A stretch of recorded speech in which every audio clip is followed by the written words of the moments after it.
You love the Philadelphia Eagles. Let me get a hell yeah! Hey, what is going on, guys? Welcome to Party on Broad. Guys, if you're new to the channel, always be sure to subscribe, turn on notifications, hit that bell. We're always breaking down Sixers content every single day here at the Painted Lines YouTube channel. Our Sixers draft continues, and we're talking about a bucket getter, a fun one, guys. Everybody knows him. He is Tre Mann out of Florida. And to help me break him down is my man, Tiago. You know him on Twitter at TScabio. What's up, Tiago? It's going, man.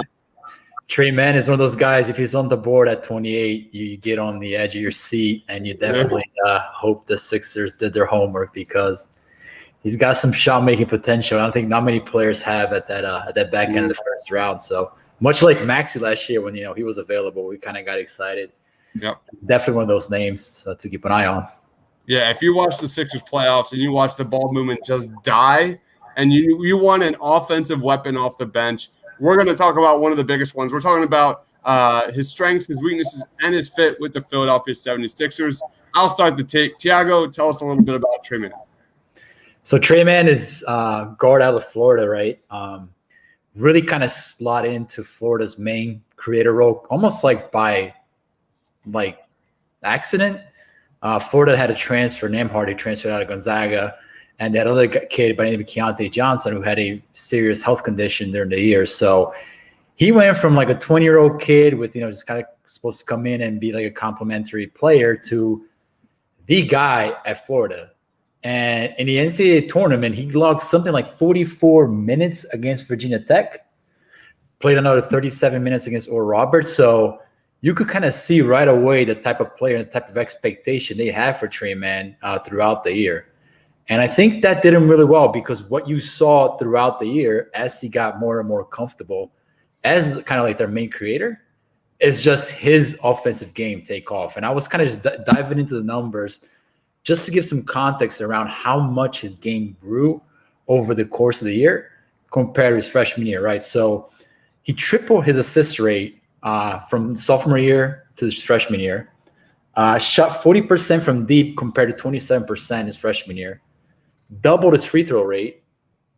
His offensive rating was 111 compared to 87 freshman year. And he had a true shooting percentage of 57% compared to a 44% his first year in college basketball. So that gives you kind of the framework of the growth we're talking about here with a player who just barely turned 20, is going to be 21-year-old going to the NBA season. So there's a lot to work with here. I mean, this is one of the guys that, we talked about another kid named Cam Thomas who has high, potential as a shot maker. This kid falls along kind of the same mold.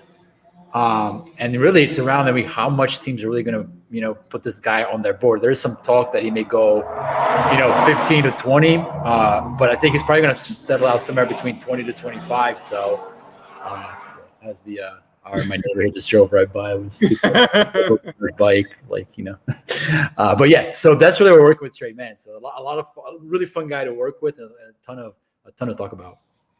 You're seeing the tape right now. Like how many look at that behind, through the legs and finds the alley-oop. How many times have you seen a Sixers point guard or guard in general, just step back, read the pick and roll and shoot over his man, from three? The Sixers don't have anybody like that.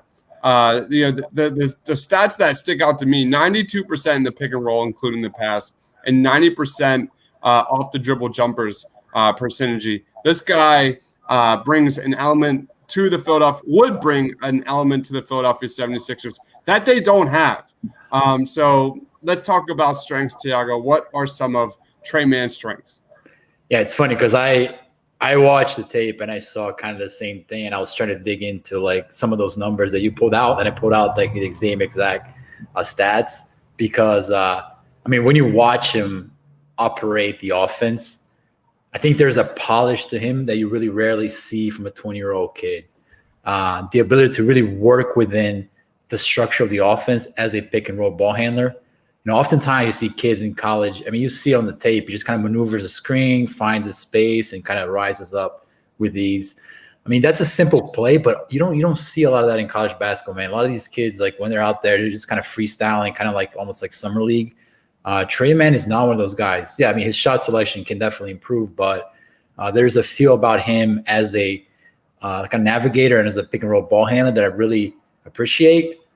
He's not a super dynamic passer, but he's got good precision and he can really hit the rollers very precisely, very well timed. And I think, for a 20-year-old kid, that's more you can ask for, man, oftentimes. So I think as a pick and roll ball handler, there is definitely a lot to work with. And the Sixers are, under Doc Rivers, we talk about this all the time, a pick and roll team. So he would definitely fit into that kind of culture. But I mean, really, the reason why I think teams have him high on the list is the shot making, the pull up, like you talked about, Chris. 90th percentile as a pull up jump shot. That's big time. And there's, again, a fluidity to him. There's a balance. There's ability to really, go through the shooting mechanics and really be fluid and polished that I think teams are going to really prioritize because, we see in the playoffs, shot making come postseason time, man, it's what rules the world. And, you're talking about a kid who has that pedigree already in his game at a very young age. So I think, we talk about as a pick and roll ball handler, as a shot maker with a high ceiling, this is one of those guys that I think, the Sixers will have very high on the list for those reasons for sure. Can I give you an NBA comparison? Because I really struggled finding a comparison for this guy. I know I hate comps, but I always go there. He's a rich man's Ish Smith. That's his floor. Like Ish Smith was so good at operating the pick and roll. He's a better shooter, and like if that's his floor, I think he's going to be a really solid NBA pro. I've been very impressed with this kid. But like before we get into fit, let's talk about weaknesses. What are some of your weaknesses with Tre Mann? Just on point of Ish Smith, because I think from a architect, I think he definitely has those traits. And he's good on the ball, but I don't see him being as explosive downhill as Ish Smith. I mean, Ish Smith was like a freaking jitterbug, right? You can't catch him, man. Tre is a little bit more deliberate on the ball. I'm not saying that he can orchestrate and break defense down on the dribble. I think he will be able to. He can attack closeouts pretty well. But in terms of like just downhill explosives, he may not be that player. But I completely see what you're saying there, Chris, for sure.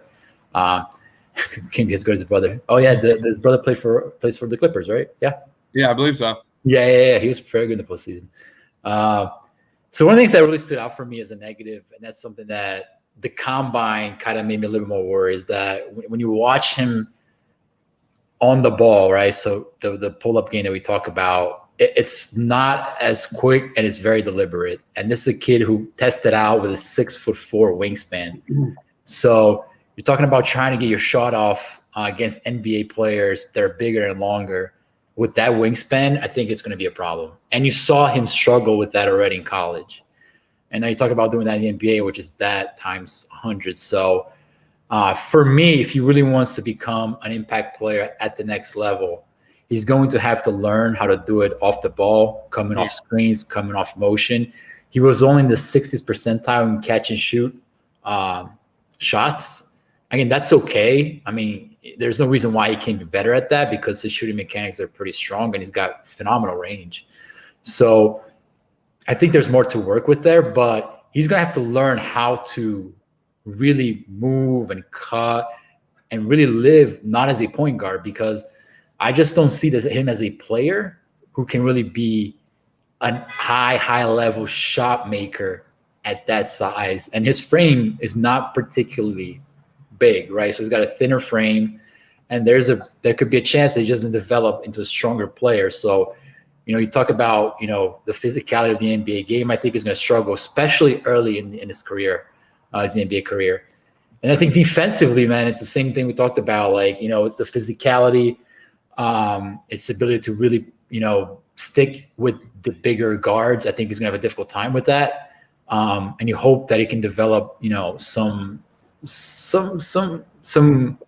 kind of more balance over his defensive game, because a lot of times he just didn't look like he was really engaged and looked like he was really active and impactful on the defensive end. So, but again, that comes a lot of the process we talk about. A lot of them are raw defensively. They don't really get coached up very well. And the Sixers do have a good coaching structure on defense. So I think it would be a good fit there for him to kind of develop that part of his game. We saw that kind of with Maxey too, how much better he got throughout the course of the year. So, but I don't expect it to be anything more than kind of replacement level defender. And really hope that offensive game can more than make up for the fact that, he may just never be an impact on the defensive end. So, yeah, I mean, those are the things that I really worry about with him. But, I mean, if he's there at 28, man, you kind of even think about that. You just kind of you take the swing and you worry about the rest later. Yeah, that's kind of goes hand in hand with why I said Ish Smith. There's a reason for that. When I look at Tre Mann, I don't see starter potential. I see more so a guy in that 20 to 25 energy guy off the bench, rotation player that can light it up really fast with his shooting, with his playmaking, with his shot creating, even for others. There's a lot to like, but I think it all depends on expectations. So if you're getting with the 28th pick, a very good rotational player, I'm for that. What do you think about his fit with the Sixers? I mean, if you get a like 6th, 7th man out of your 28th pick, to me, that's a big one. I mean, if you look at the history of the draft, right, I haven't done the math, so maybe somebody in the Sixers organization can chime in, but I would venture to say that the hit rate in that range is less than like 30%. And when I say like hit rate is like, any player that can play more than like 5 to 10 minutes in a game for you over the course of multiple seasons. So if you can get that out of him, that's a huge win. I think he's going to be much more than that. I think he has the potential to be like a starter at the next level, like a kind of secondary, tertiary kind of ball handler in your offense. So, I mean, that's high projections, but I think you can probably get to that. I mean, the fit is pretty obvious, right? I mean, we're going to talk about, over the course of the season as it starts, what the Sixers roster is going to look like. You watch the team in the playoffs. You need ball handlers, man. And Tobias Harris, he tried. He's not that. I mean, he's just not that player. I mean, he's more like a stretch forward type, not so much of a creator. We saw that. We saw Ben. He really fell on Seth Curry to do a lot of the offense, initiating the offense. That ain't going to get it done, man. It's just not going to get it done. We saw that in the postseason. So, there's a chance they might get Dame Lillard. If they do, it's going to cost them a lot of players. Maybe Mann can be that player to kind of come in and give you the Maxey type minutes, assuming that Maxey goes out in the trade. So, it's really around, what the Sixers offense looks like moving forward and how he fits that structure. I think he's definitely a guy the Sixers and Doc Rivers will have on their list for those reasons. There's no question about it. I mean, he is a really great fit and high ceiling player around what they're trying to do.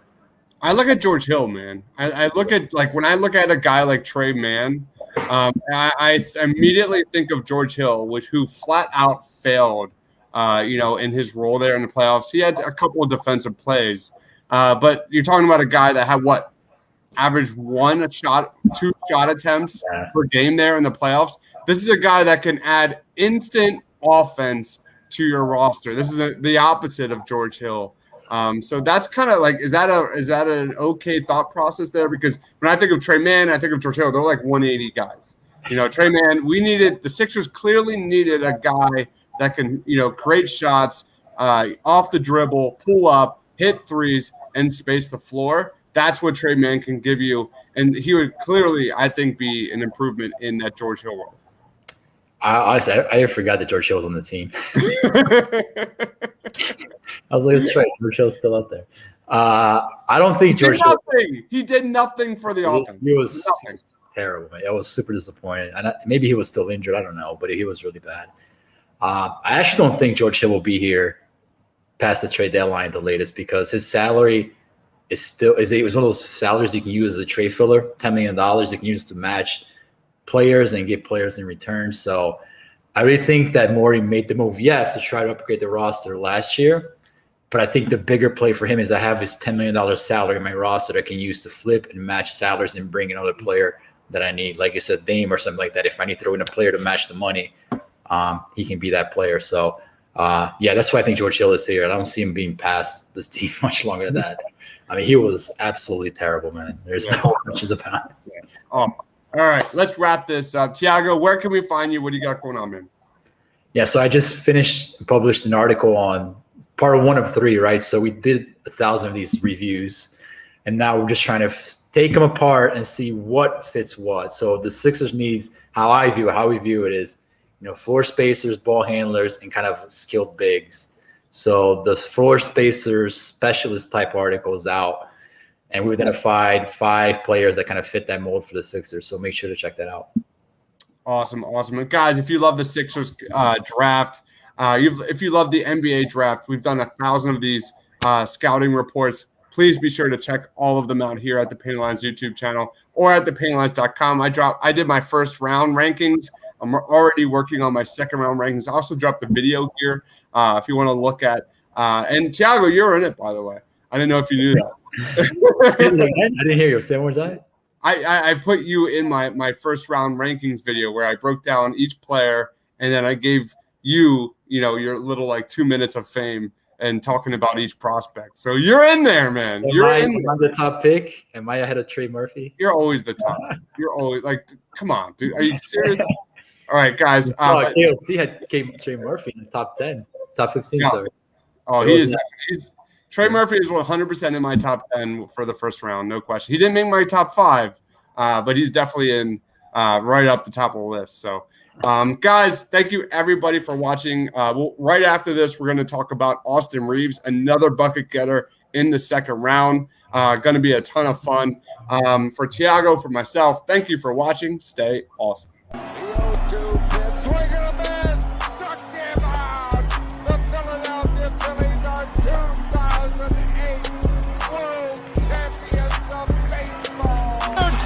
Sixers win it!